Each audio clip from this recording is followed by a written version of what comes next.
2 bekezdés alapján tárgyalt a nyilvános ülésen engedélyezi, hogy a tárgyalásról kép- és hangfelvételt készítsen azzal, hogy a jegyzőkönyvvezetőn, a bírőn és a bíróság tagjain kívül a kép- és hangfelvétel kizárólag az érintettek hozzájárulásával készíthetnek, illetve a kép- és hangfelvétel készítésével az eljárási cselekmény rendjét nem zavarhatják. Megértették ezeket a figyelmeztetéseket?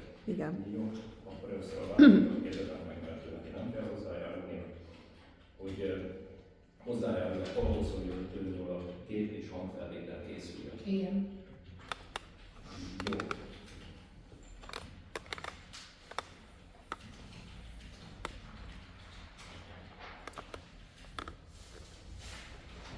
Mindezeket követően tehát a bíróság megállapítja, hogy a szabályszerű idézésre váltott védője a nyilvános ülésen megjelent, megjelent a nyilvános ülésen. Megállapítja a törvényszék, hogy sértetett értesítette a nyilvános ülésről szabályszerű értesítésre ez ideig nem jelent meg. Megállapítom, hogy értesítette a bíróság a nyilvános ülésről a Veszprém vármegyei főügyészséget, akik már indítványokban bejelentették, hogy nyilvános ülés tartása esetén a nyilvános ülésben nem kívánnak részt venni a nyilvános ülés megtartásának akadálya nincsen. Azt megkezdi a bíróság. Az első kérdésem az, hogy írásban is megkapták az elsőfokú bíróság ítéletét, a főügyészségi indítványt, hogy kérik-e annak az ismertetését. Először a vádlottat kérdezem, hogy kéri-e az elsőfokú ítélet, illetőleg a főügyészségi indítvány ismertetését. Nem. Nem kéri. Ügyvédnő, ön is akarja szükséges az ismertetését. Jó. Értelmi iratok, kérem iratként érkezett még a védői részletes fellevezés indokolás az ügyben. Ezt nem tudom, hogy ön ismeri-e, kéri ennek az ismertetését. Akkor nem. Nem kéri? Nem kérem. Tehát nem kéri a fellevezés. Mi ismerjük a fellevezés indokolás nyilvánvalóan, tehát ő nem kéri. Vállalat is ismeri, bíró. Ismeri. Jó, köszönöm szépen. Részletesen 12 oldalon ki van fejtve az ügyben az érdemi védekezése vádlottnak. Más irat ismertetését, ami itt keletkezett, azt kérik-e most az eljárásnak ebben a szakaszában. Jó, nyilvános ülésen a bíróság bizonyítás nem folytat ki a személyi körülmények tekintetében, amennyiben a válaszol, akkor tekintetben kérdésekre válaszolhat, illetve elmondhatja, hogy a vonatkozás történt a személyi körülményeiben. Az utolsó szójogban természetesen majd felszólalok, mint a ügyvédnő megtartotta a elbeszédét. Van-e kérdés a személyi körülményekkel kapcsolatban? Hát annyi, hogy mit dolgozik most, és milyen jövedelemmel rendelkezik. Jelenleg nem dolgozom. És akkor miből él? Van-e miből van pedig? Családi támogatás, segítség. Tehát nincsen jövedelem. Most per pillanat nincs. Mióta nincsen jövedelem, hogy meddig dolgozott?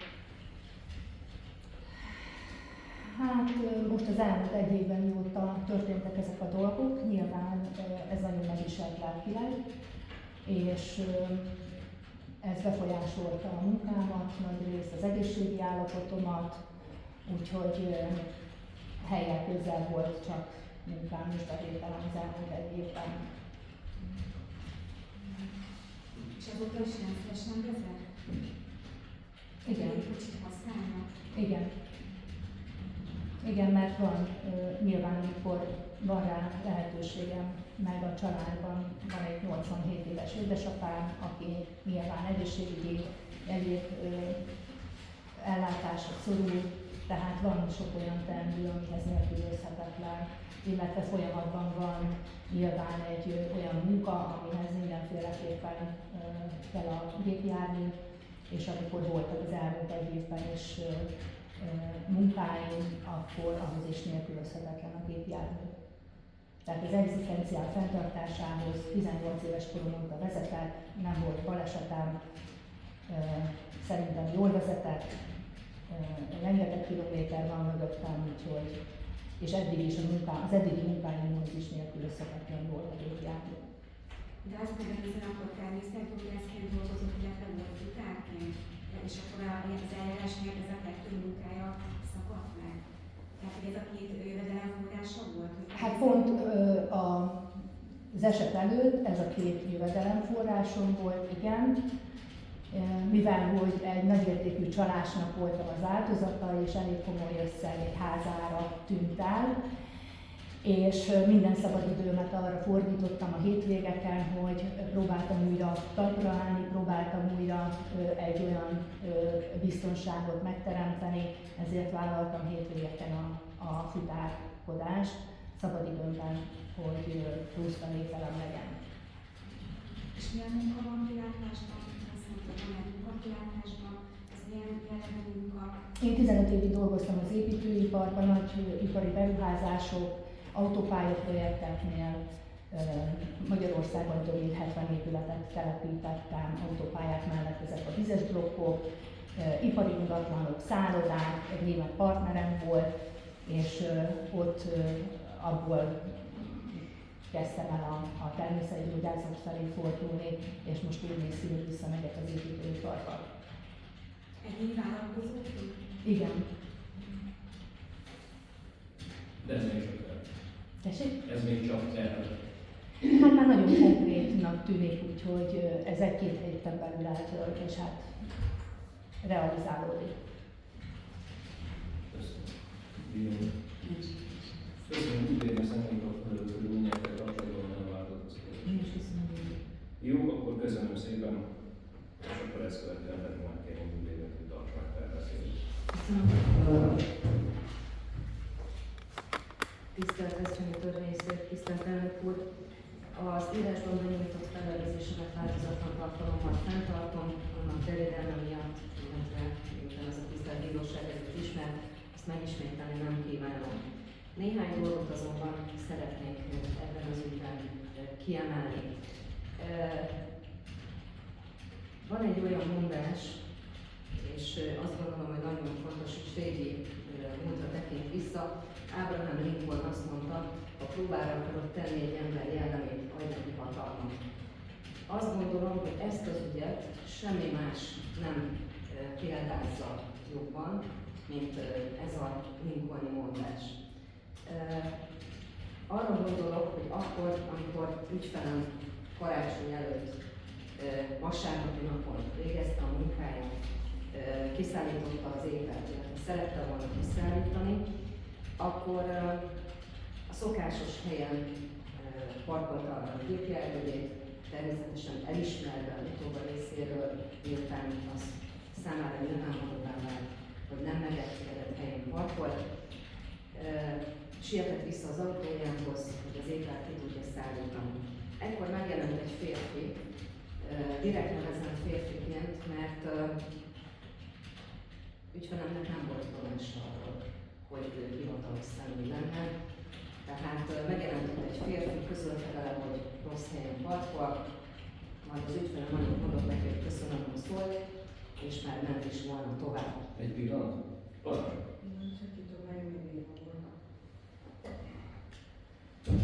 Egy pillanat türelmet kérem.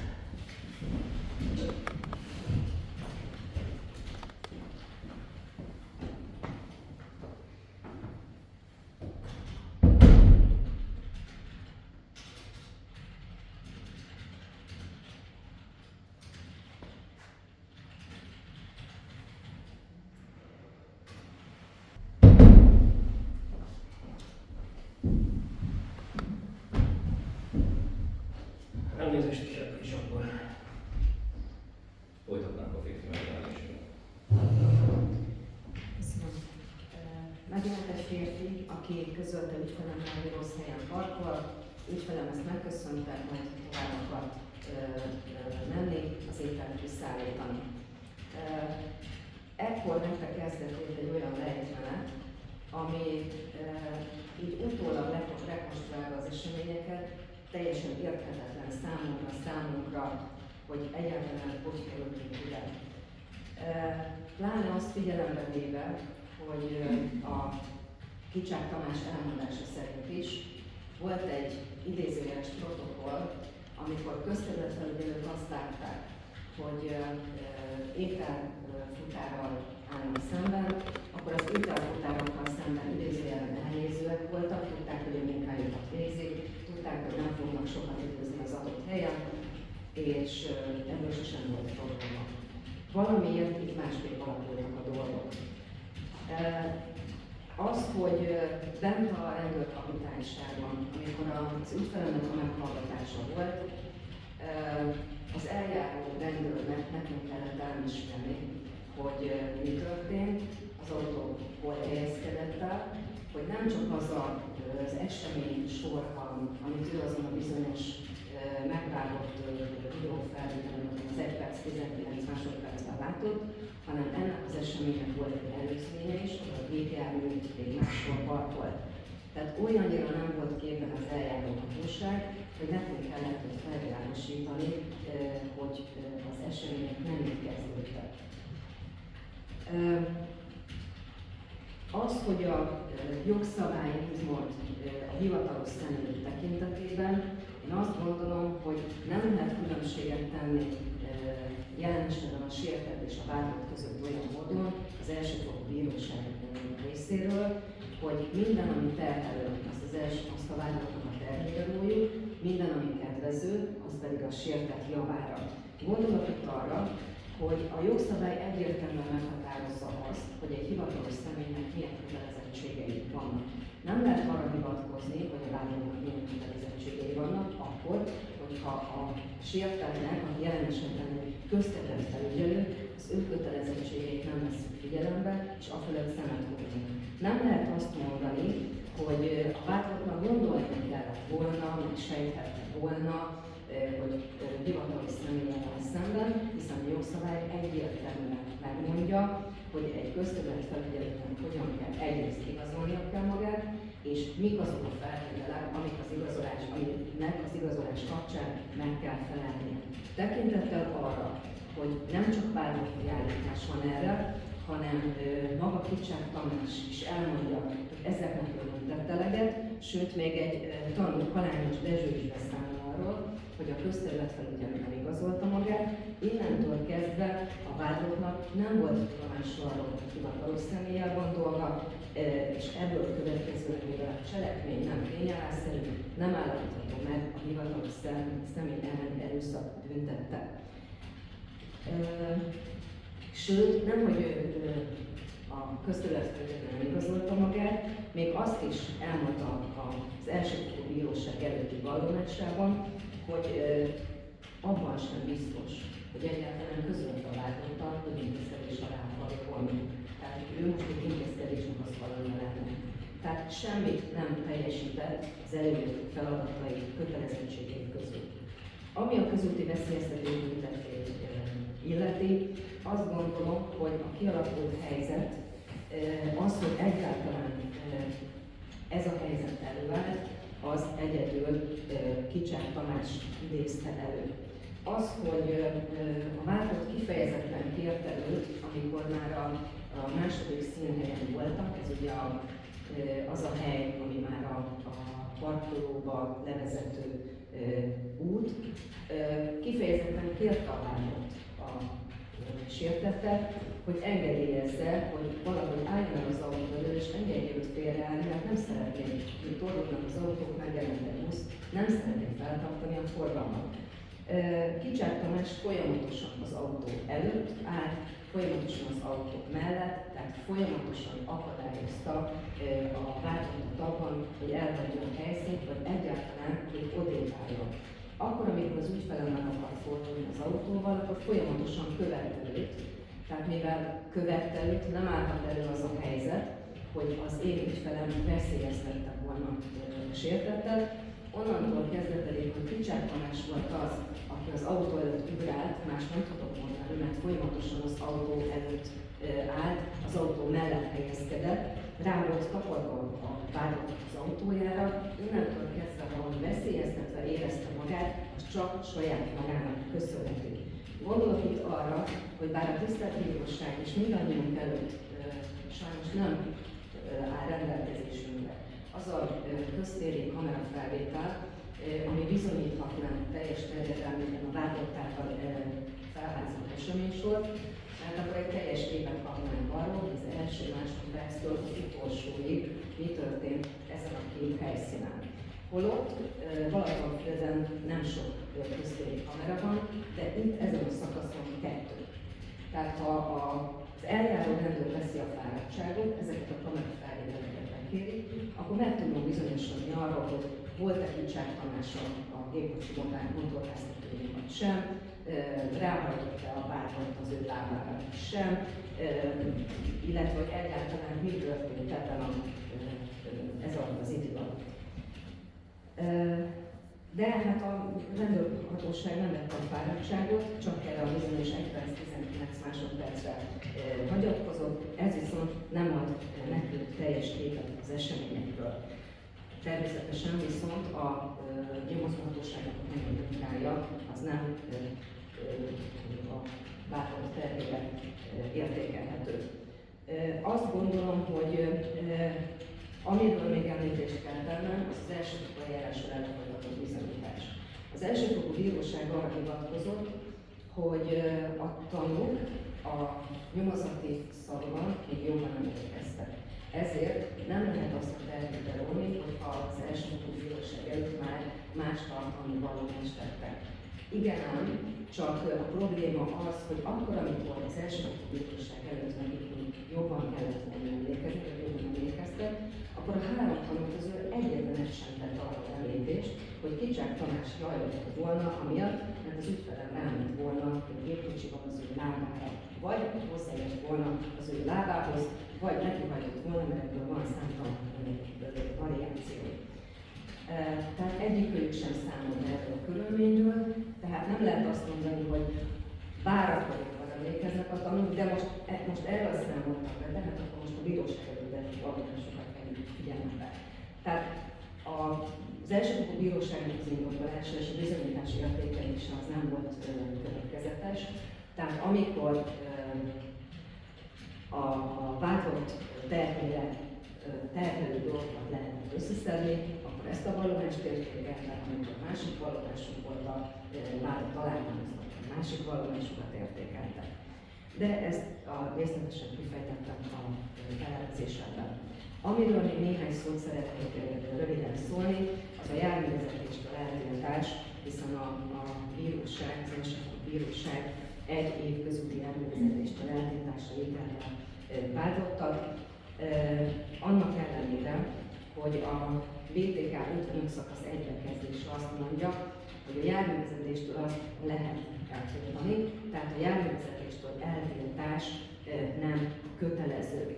Sőt, a második bekezdésben azt mondja a jogszabály, hogy a járművezetéstől el kell tiltani azt, aki, de még itt is van egy második fordulat, amikor azt mondja a jogszabály, hogy különös méltányást érdemlő esetben a járművezetéstől eltiltás kötelező alkalmazása is mellőzhető.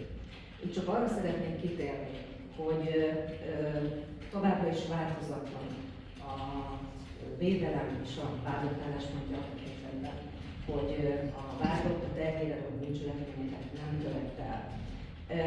Itt csak arra szeretnék hivatkozni a járművezetéstől eltiltás kapcsán, hogy az elsőfokú bíróság megítélése állásponton szerint nem kellett volna még bűncselekmény megállapítása esetén sem a járművezetéstől eltiltást alkalmazni a vádlottal szemben, tekintettel arra, hogy ez nem volt kötelező,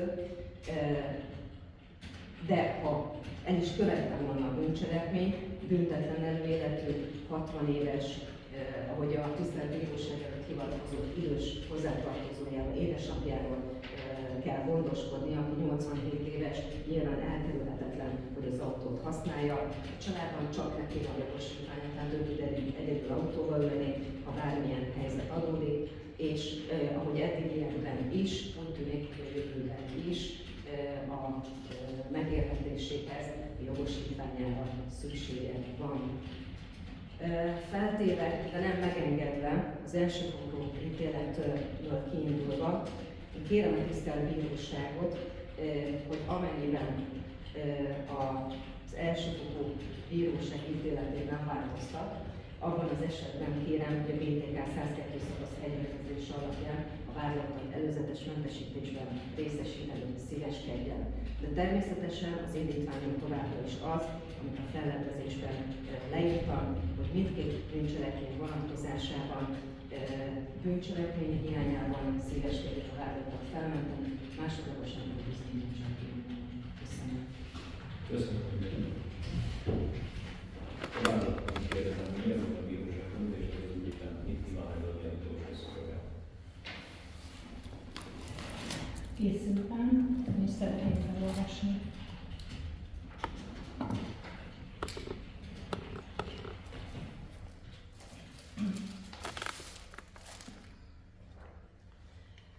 Tisztelt Törvényszék!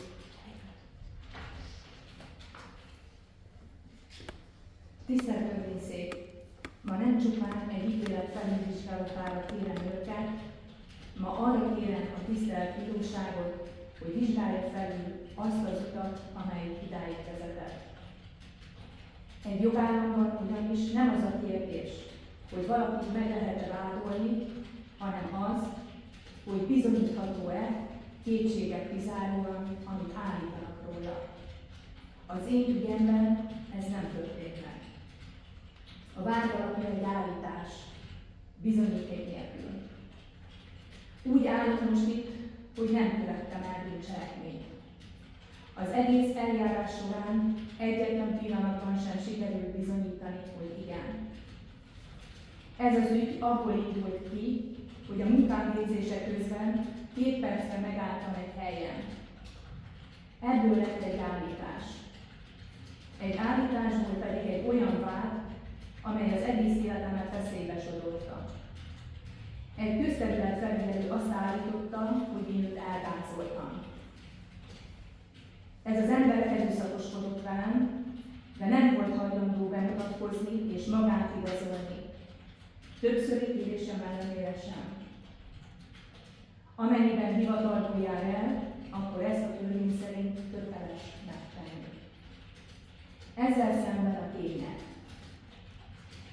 Nincs kamerafelvétel, pedig léteznie kellene, és kértük a kiadatását. A közterület felügyelő nem tudta az általa készített fotókat bemutatni. Nincs tárgyi bizonyíték. Nincs új lenyomat, pedig a rendőrség elég szorgosan próbált venni az autóról. Nincs érintési nyom.